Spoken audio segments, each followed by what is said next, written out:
Now, Erie's premier podcast. News about music, health, and what's happening. It's Breakfast with Nat the Hat in the 814, sponsored by Erie Insurance. Well, I'm excited to announce that this week's podcast 25, it is kind of a big deal. We have come full circle, too, and I'll tell you why. Early in November of 2023, I had Tina Schiffelbein and Pat Case on the show from Embracing Our Veterans. Tina wasn't able to come this week, but I'm happy to share that Pat Case is here, along with her husband, Mike, to update us on their mission. I also welcome Cami Mazza to the 11th floor of the Renaissance Center. And she is a licensed clinical social worker for the U.S. Department of Veterans Affairs. That's a lot. And the VA's Medical Foster Home Coordinator. Podcast 25 is Valor and Voices, Embracing Our Veterans in the 814. Welcome to Breakfast with Nat Hat in the 814. And I'd like to welcome back Pat. She brought her husband, Mike. And we're going to talk again about the mission of Embracing Our Veterans. You know, 5 months ago, we spent time here on the podcast talking about this great organization. And after that podcast, LECOM Health made a commitment to Embracing Our Veterans for 12 months. We're supplying $600 in furniture monthly to a former homeless veteran. They receive either a bed or a sofa. And I believe we're on our fourth recipient, right, Pat? Yes. We are on our fourth recipient, and that will be coming on Jet Fox 66 with none other than our morning man, Lou Baxter, on LECOM. And that is really great news. I'm glad to see that we have partnered. And Mike, I know that Pat tells me that you spend a lot of time out there talking about our mission. So let's refresh our listeners on the mission of Embracing Our Veterans. Well, basically, all we're trying to do is to make sure that veterans have a warm house, a dry roof, a leak-proof roof, not that kind of thing, and a warm bed to sleep in. Right. So where are we located again, Pat? Well, we have two different places. Okay. We have a warehouse that we store these materials that are donated out in Girard. And then our office also is in West 12th Street. On West 12th Street, Okay. Now, Pat, what type of services and products do you offer veterans? We are basically working with the material needs of the veterans. They start with going through VA, HUD-VASH, and they do all the screening to make sure that they have their paperwork that's necessary. And then once we get referred, they get referred to us, then we call them and ask them what they need. Most of them are household items, but if they feel that they need something over and beyond than what we have all sorts of agencies that we combine with and call them up to get the rest of the things that they need. Great. And when you say you have a warehouse, do you collect items from people that would like to give, household items and such to veterans? Yes. Do you take donations, correct? We have one, they come out in the truck and they will pick them up. You give our office a call and then they schedule a time to come and pick them up. They have to be only slightly used or brand new. Okay. So we look at them and then if they're in need of this, then we just put it in the truck and take it to the warehouse until the time that someone calls us for that. Great. Mike, now that the wife has given us a little background, do you participate with the other individuals that go out and drop off these items to our veterans? Or because I know that you do a lot of driving and delivery. Are you part of that? Not normally. Okay. If they need somebody, I'll certainly go. But normally, I don't have much to do with that. Okay. So are you involved with any of the volunteers? Oh, yes. As well? I'm on the board. Okay. And as a board member, we're constantly trying to, look at the situation and see where we can improve, what we can do, how we can, make the situation better. How long has Embracing Our Veterans been helping our veterans in the 814? I think it's about 10 years. So you've been around for 10 years. At least. No, I think it's more than that. But okay. they started out as a family, so it's a lot more than 10 years. Okay. Speaking of that, 20 let's to start 30. out with that small idea, Pat. We talked about that before, I do recall. Tina saying this was a small idea that has turned into so much more. Let's start from the beginning. What did we do? Help one veteran, and then it started. I mean, can you give a little history on it? Yes, some people feel that there are no homeless veterans, and yet that seems to be increasing instead of decreasing. A lot of the veterans have private lives, and they don't like to share them or ask for help. Sure. So it's very important that we get this message out that we're here for them. And so when we show veterans that are willing to share what they have received from us, that helps spread the message that they can feel comfortable contacting us. You know, I don't have veteran numbers, but I do know that the homeless here in Erie County has gone up significantly in the last several years, especially since the pandemic. So embracing our veterans, you went back to starting to help one.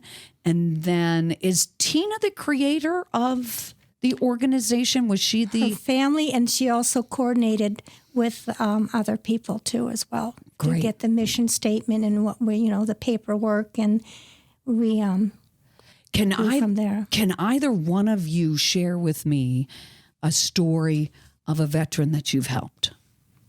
Mike? I mean, we can change the names to. Go right ahead, Cammie. Cammie says she can help out. So I'm going to pipe in because I am the medical foster home coordinator, but I actually came from the homeless program at the VA. So I recently transitioned to this position. Prior to this, I worked in the Healthcare for Homeless Veterans program. So HUD-VASH. Okay, and that's one of the areas that Pat was talking about. Tell us more. Yes, and I was so excited when Nat said, Embracing Our Veterans is here. And I said, oh my gosh, we've referred to them. I've talked to them. I've never met them. So, I mean, just generally speaking, we have, I believe, over 100 veterans in the HUD-VASH program. And I personally worked with a lot of them, like meeting them at the shelter or even finding them on the street, getting them through transitional housing, perhaps. And then they transition to HUD-VASH, and many of them have nothing. They have nothing. I mean, they're coming from the shelter. They might not have family support. So there's been many calls and emails to Embracing Our Veterans saying, this guy needs a whole household of furniture, and he might have been homeless for years or, been back and forth. And, what would that be like moving into an apartment, but there's nothing there, so, right. And Embracing Our Veterans has been able to supply, like beds, sofas, TVs, end tables, just like everything that the veteran needs you can have an apartment, but is it a home, if it's empty or you're just trying to get by on, very little. Right. Mm-hmm. How about, now I know, Pat, we do deliveries for the veterans. Is that a delivery that goes on every week? Every weekend. Every weekend. Right. Now, see, for us, we're kind of unique in the sense that because we have donations of furniture and things like that, we do not charge anything to the veteran. It's completely free. And all of our board members do not get paid. So that keeps our costs down. But Sure. we really need the community to continue to support us. Embracing Our Veterans. Speaking of support, I know that the last time that I had your organization on, somebody stroked a check for $900. So that to me means that this podcast is working. People are listening. And you do have Erie Gives coming up. And over $8 million is raised in our community for over 400 nonprofit organizations. So we're asking today to make sure that you give some donation of some kind to Embracing Our Veterans to help you continue with your mission of providing items for our veterans, men and women. And speaking of that, Carmi, like I said, I was looking for maybe a unique story that you could tell about getting a veteran off the streets And how does it feel for them and all of this work that we all do here to take care of them? I feel like I have so many stories, and some of them blend together, but I would say, we're meeting veterans when they're at their most vulnerable.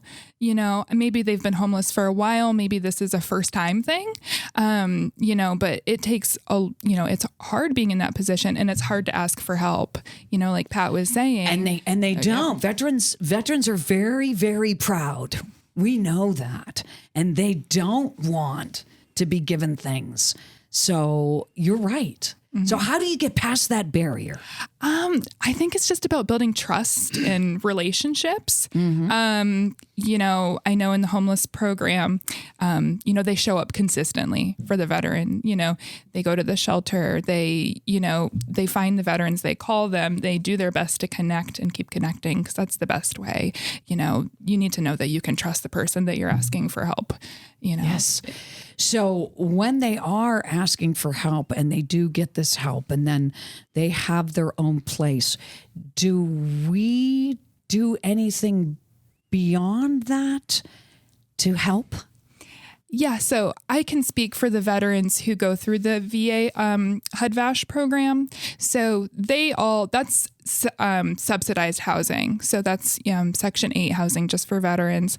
And when they're in that program, they have ongoing case management from a VA social worker. So they always have somebody working with them closely, working on their goals, seeing if they need anything, and they will see them through completely to help keep them successfully housed. That is a great feeling. I feel really good about that. So besides telling stories, I know, Pat, that you are part of the whole fundraising area of the organization. So let's talk about some of the fundraisers that you have coming up. We have a very large one that we have never done before. Oh! It's the 11th Annual Warrior 5K Run at the Peninsula. Eric Hawes did a wonderful job for 10 years, completely in charge of running this program, and he is no longer doing it. And I know his wife supported him with the auction and things like that, Chinese auction. And so he didn't want to completely just get rid of it. And he was begging people to take it over. Well, here we are. Wonderful. Our small group of people said, we will try. And he has it very well organized, but there's just so many things that we're hoping that the community will support us, because we cannot do it alone. So it's the 11th Annual Warrior 5K Run that you've taken over, which I love to hear. And what is the date on the run? And I know that you said it's at Presque Isle. Correct. It is Saturday, June 29th.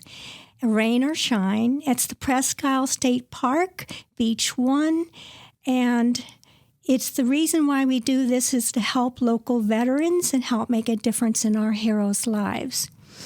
They receive a packet when they register either online or the day of registration.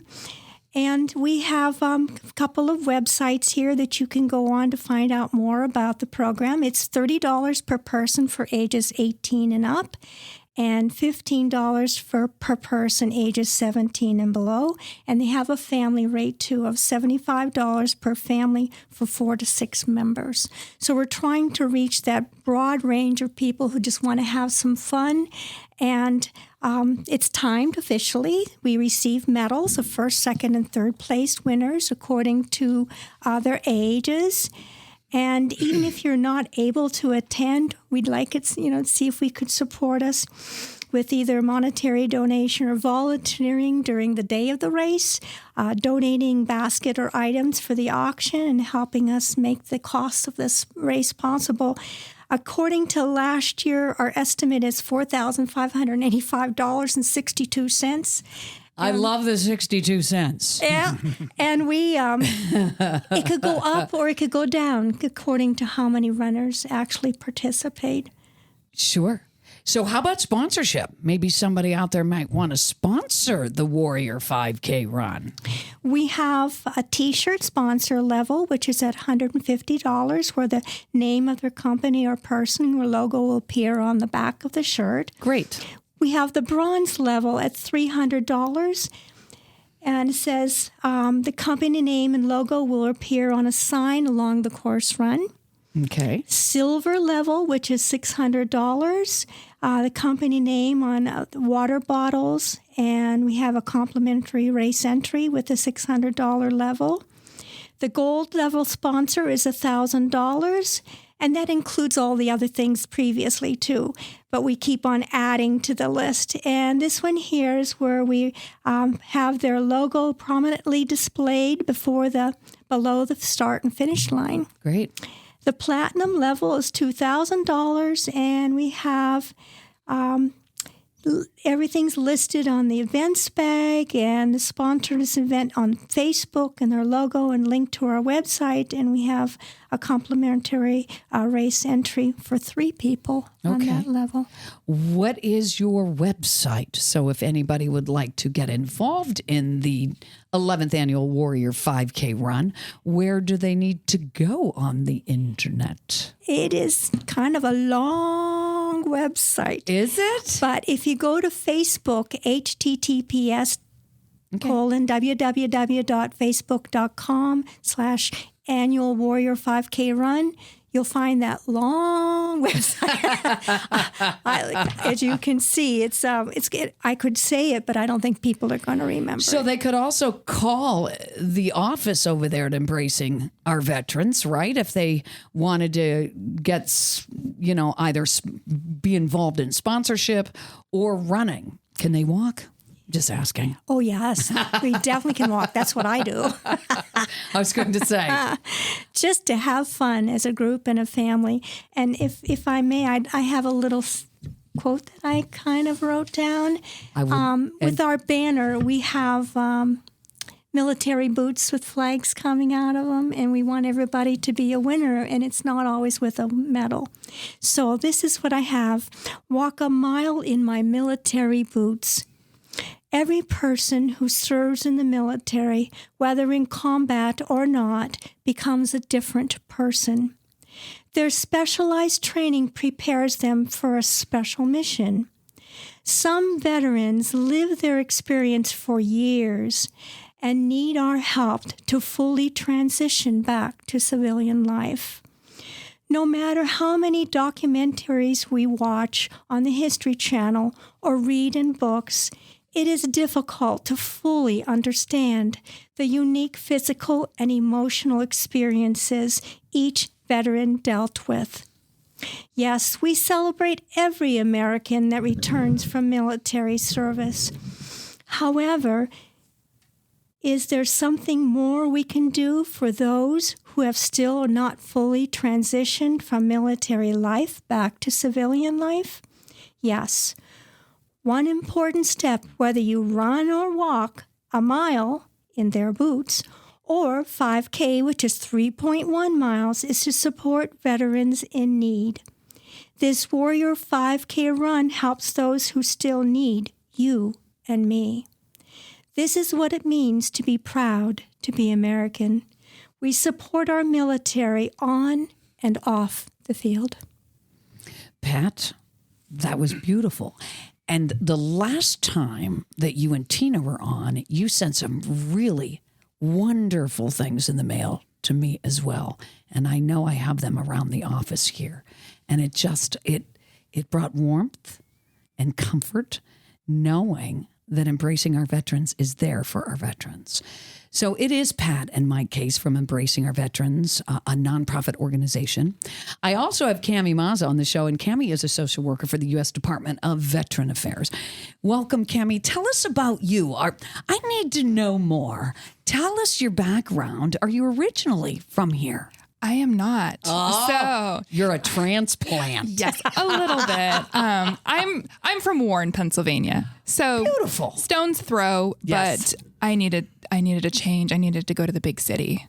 So I moved here about the big city. It is. It's perfect for me. I moved here about 6 years ago. Okay. I came for grad school. So I came. Where were you going to grad school? Edinburgh. Yeah. Nice. So that's where I went for my master's in social work. So I decided to do that and moved to Erie.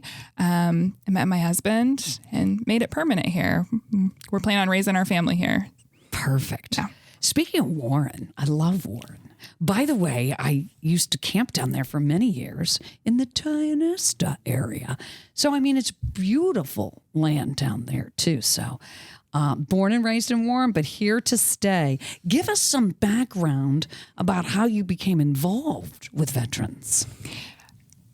Sure. So I think it really started with me when I was in grad school. So even prior to that, just completing my undergrad degree, and as a teenager, I really liked kids. I thought that I wanted to work with children.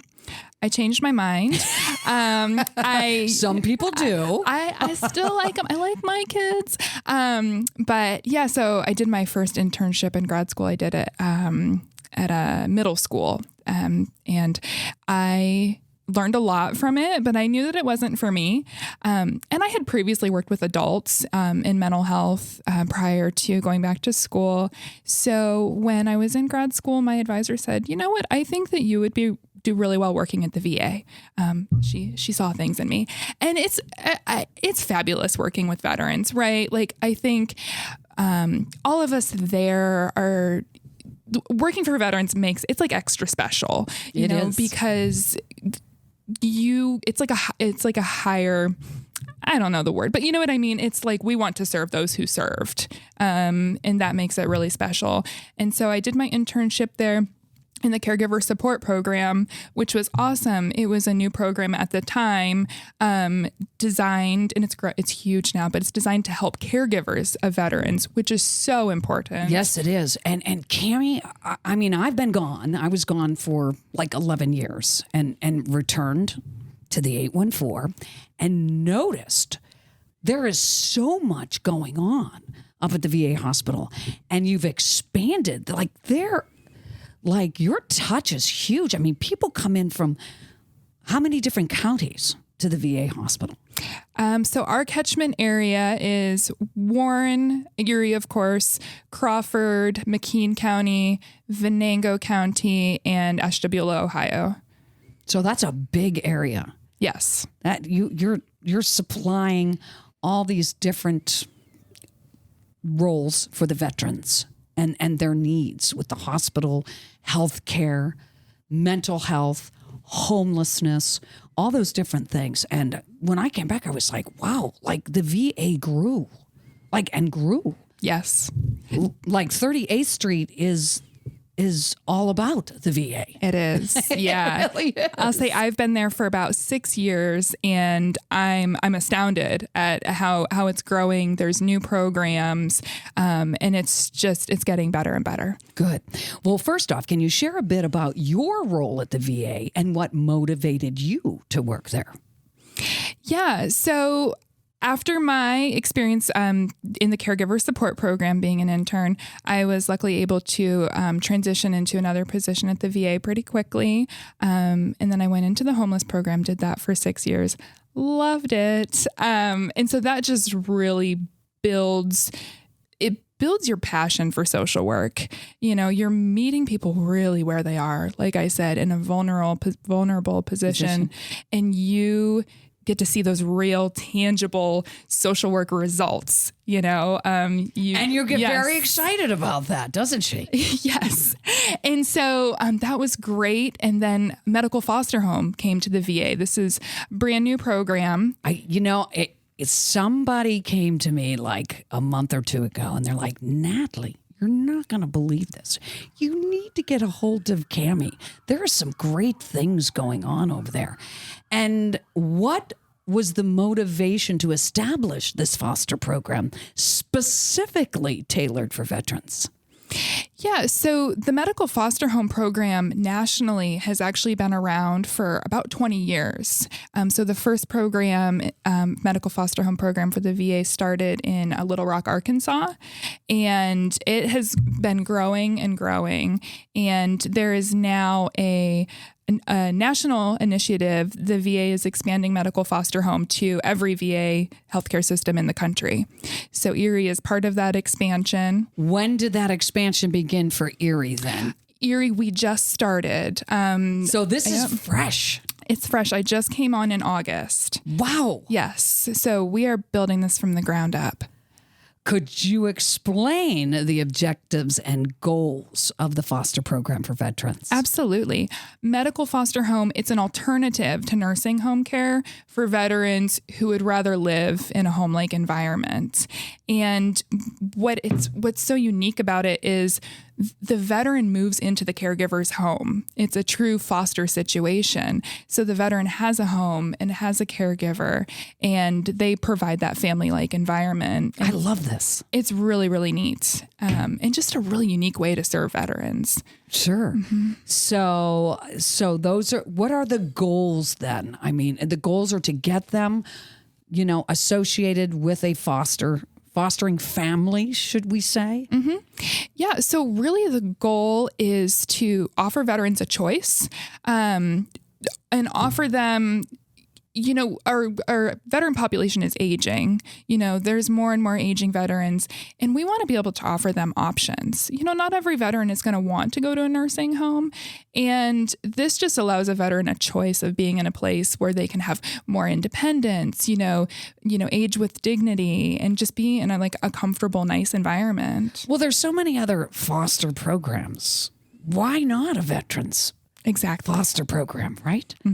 Like there are so many different nonprofits here in town that do the same, that become caregivers. Erie Homes for Children and Adults. I think of that organization immediately. But this is brilliant that it's here in the 814 now, for veterans to take advantage of. Can you share some success stories or positive outcomes? How many veterans have been placed in this program, this foster care program, since its inception here? Yeah, so here in Erie, we're still building this. However, nationally, there are currently over 500 homes, and those homes are serving over 700 veterans. That's incredible. Yep. So what kind of support services do you offer the veterans and the foster families through their journey in this program? Yeah, this is a really important piece of the program. So veterans who are in the medical foster home program are enrolled with the home-based primary care team at the VA. So that's an interdisciplinary team. So their primary care provider, their nurse, social worker, dietitian, PT, physical therapy or occupational therapy, they all come to the home to care for the veteran. That's a really great program that they come to them. Yes. Okay. Yep. good. They come right to the veteran. And what's great is they're able to provide that support and education to the caregiver to help them to be able to provide care to the veteran. Are there any criteria or qualifications that individuals or family must meet to become these types of caregivers? Do you have, like say I wanted to become a caregiver for a veteran. Tell me what I need to do. So what it starts with is a conversation with yours truly. I love that. You're halfway there. I am. I'm already having the conversation. Yes. So Great. there is, conversation, a home visit, and then there's a formal application process. Is it kind of geared? I don't mean to interrupt, but is it kind of geared like a foster program would be? I would say it's very similar. Yep. Okay. The home safety, the background check, and we want people who are compassionate, right? Obviously. And what's nice is the caregivers don't have to have formal experience with caregiving. They don't need to have a medical background or be a nurse or anything. They just need to have some experience, even informally, with caregiving, like caring for an ill family member or something like that. Sure. If you're retired, listen out there, folks. If you are retired and you want to help a veteran and to become this caregiver, like you just have to go through all the background check and all the different things. And then you come to their home, Cammie, and you check things out. I mean, if a veteran is in a wheelchair, can your organization provide what they would need? Like, say, the ramp and things to get in and out of there? Or is that something you're working on? Well, thinking about that. Yeah. Yes. So when the veteran is enrolled in home-based primary care, which that can come before foster home, any veteran that meets the criteria for home-based primary care can be enrolled in it, right now. So yeah, if the veteran is living in the foster home and they're going to need adaptive equipment, if they need a wheelchair or a walker or, grab bars in the shower, yes, we can provide that. Okay. Nice. So what are some of the misconceptions about foster care for veterans, and how do you address them? Have you had any misconceptions about? Well, so there's two sides of it. Okay. People ask me, I describe this program to people and they go, oh my gosh, who would want to do that? Right? Like, it's wonderful, but what a commitment. That could be scary to commit to taking care of veterans, that 24/7 care. And, the right people are out there, Oh, yes, I they have talked to many of them, and caregivers, they just have it in them, just like social workers have it in them. It's just like a natural thing. Sure. And they want to do it. And I like to tell people, it's not scary. Like, you have so much support from the VA, and we work so closely with the caregivers and the veterans to make sure it's a successful match. I can't tell you, Cammie, how much I love that option. Like, there is an option now for the veterans that would like a caregiver and a caregiver to bring them into their home and do the necessary things. Because guess what? Our veterans did all the necessary things to fight for our freedoms and all the things that they've done. So, I mean, this is an interesting concept. And how can members of the community support or get involved with the program? Do we have volunteers out there that are, you know what I mean? Like, do you try to give me some background on what the community, how can we support you? Yeah. Put it that way. So right now we are just making efforts to get the word out there and let as many people as we can know about the program so we can find caregivers. Okay. But we also want veterans to know about it and their families to know that, this is going to be an option in the future and to keep that in their minds. So right now I'm really just talking to community agencies, veterans organizations. So you're doing all the publicity right now. Yeah. To get this whole program, the foster care program for veterans, off the ground. Yes. You are, like, you're doing your thing, girl. I'm a star. You are a star. I love the mission. It's fabulous. I never thought I would have an opportunity as a social worker to do something like this, be, out there in the community. And I've met so many just wonderful people and organizations. I bet you have, because there's plenty of them here, including Embracing Our Veterans. Absolutely. Not bad, Mike. Definitely. So how will you measure the impact and the effectiveness of the program? Have you? Well, we do patient satisfaction surveys. Okay. That's important. And Sure. we will be in there very regularly talking to the veterans.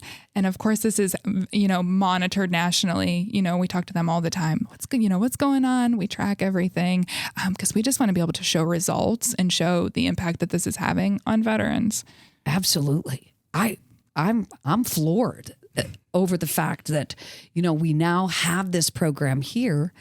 And, you're on the bottom floor of it, talking about it, getting on the podcast, talking to me, talking to our friends over here at Embracing Our Veterans, to let people know that they can become important in a veteran's life. And speaking of support, like, what would you think would be a caregiver's, give me some characteristics of a caregiver.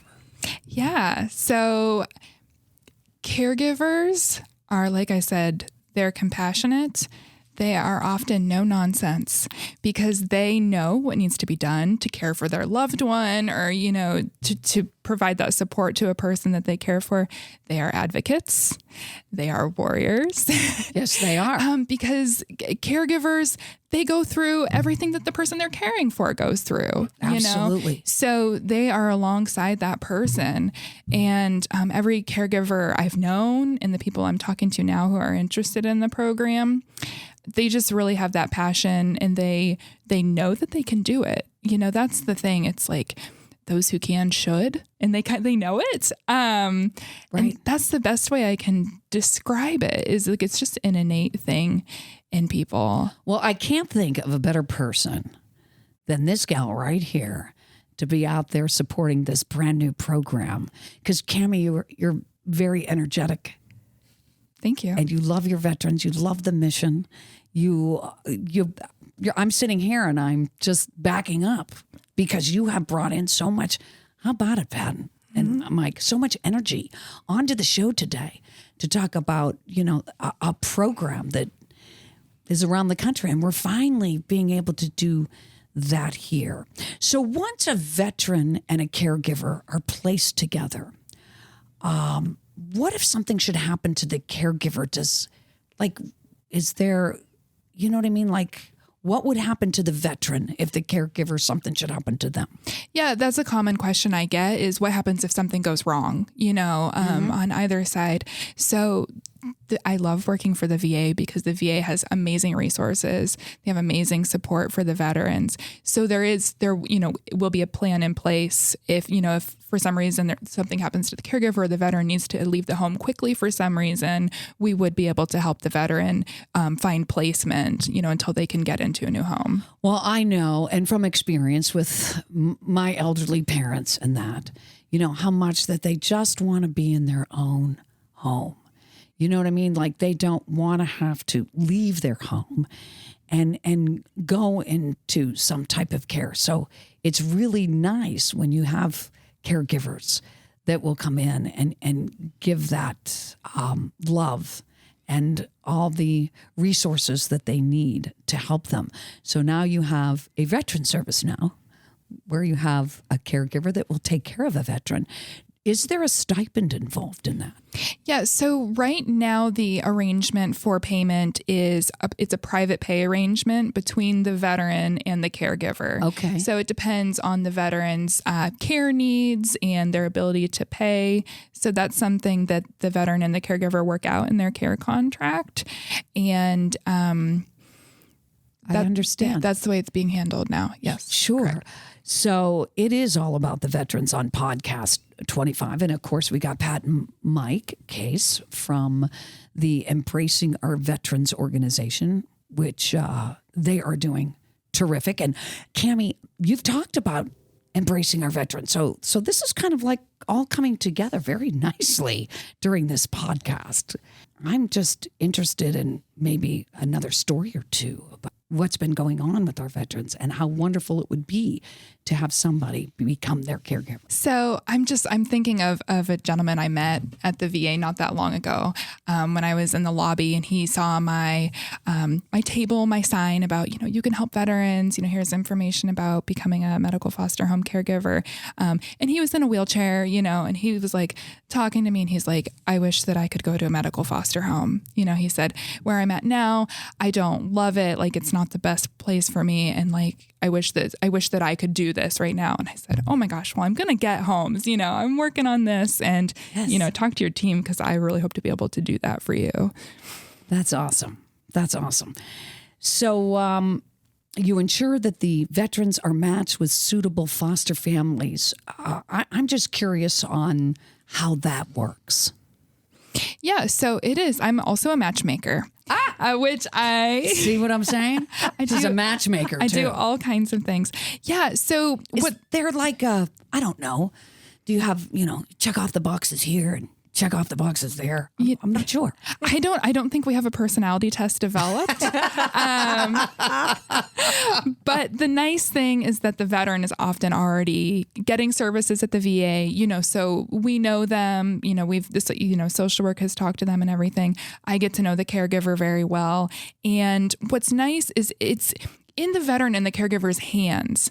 We can say, oh, here's a home, I think it might be good for you. Why don't you go meet them? We can all sit down together and talk, or you can go to the house, maybe stay for the weekend, see how you like it, and everybody has a choice of if this match is going to be good for them. Sure. That's very interesting. Is there any other, Cammie, things that we need to know about the foster program? I have a fun story. This is not my story, but I love a fun story. It seems like you like stories. Yes, I love them. So I'll just give like a wonderful anecdote about medical foster home. Another coordinator told me that she had a veteran, move into a home, and the caregiver said, the veteran has his own room. And she says, please, make this comfortable for you. Make this is your home, and we want this room to be yours. And so this veteran hung a taxidermied moose head over his bed. And it was great. I've seen plenty of those in my day. Yes. I don't know if I could sleep, but but he loved it. He could have it, and that's the special thing about foster home, right? Is like you get to have. Yeah. You got your own space. Yeah. And if you want to hang your moose head, you do. Right. Yes. And they said after he passed away or left the home, the next veteran that came in wanted to keep the moose head. So, yep. Wow, that is a great story. So thank you all for coming on the show today. I certainly appreciate everything that you all do for our veterans in the 814. And the foster care program, how can somebody get a hold of you? Do they just need to call the VA? How's that working, Cammie? Yep, you can call the VA and ask for medical foster home, or you can call me directly. My phone number is 814-780-2347. Give that one more time. 814-780-2347. Great. And they get a hold of you, and then everything starts. Yeah, we'll talk about it. I even encourage people who aren't sure or maybe on the fence, like, let's call and talk about it. Because even if it's not right for you, it could be right for somebody or you know what I mean? Just the more people talk, the more you know. And we just want to be able to make this available to veterans. Well, I'm glad that we are in the know about the foster care program. Also in the know about the 11th annual Warrior 5K run coming up. Pat, one more time on the date and time of the event. Okay, the date is Saturday, June 29th, and it's Presque Isle State Park, Beach 1. And registration starts at 7:30, but you can register online. 7:30 in the morning. And the race starts at 8:45. 8:45. Will there be like a 21 gun salute when that starts? No, but lots of music. So you'll be in a patriotic mood as you're dancing or walking or running. That's great, Pat. I love it. So podcast 25 is Valor and Voices, Embracing Our Veterans in the 814. I want to thank all of you for joining me on the show today. And it is my quarter century podcast. So it's number 25. And it's great to have Embracing Our Veterans back. Cammie, I'll have you on the show again. We'll discuss how things are going with the foster program. That's awesome, too. I'm going to leave you with this quote. We must always remember our veterans, never bending, never breaking, never yielding. Generation after generation that secured for us the blessing of a nation that still stands today as the beacon of liberty, democracy, and justice for all. So everyone, make it a great week in the 814. You've been tuned in to Breakfast with Nat the Hat in the 814, sponsored by Erie Insurance on 88.5 and 102.7 LECOM Radio.